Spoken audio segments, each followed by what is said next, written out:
Der er ingen tvivl om, at vi har et meget stort fokus på, hvad tidsforbrug det er på en klargøring, og det har vi i hvert fald optimeret ret kraftigt her.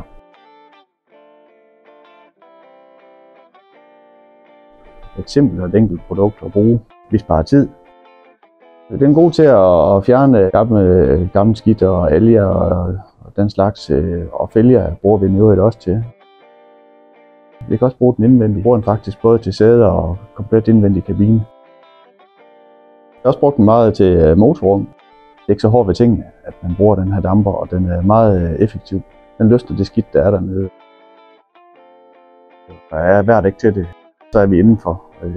Der virker det også ganske fint, i og med at der ikke er noget svineri af det. Vi har et klart mindre forbrug af vand, hvor vi før har brugt op mod 50 liter. Nu ligger vi omkring 4-6 liter vand per bil.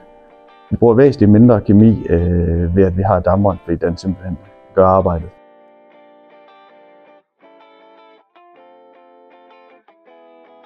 Vi har en miljøprofil, og det er klart, der tager vi også et ansvar ved at minimere et forbrug af kemi og i øvrigt vand også. Så det har en betydning for os i det her valg.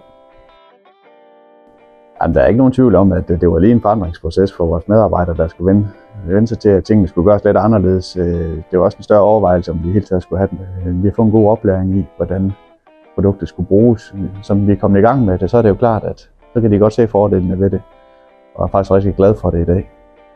Den giver helt klart nogle optimerede arbejdsprocesser, som egentlig også er lige med besparelse i penge.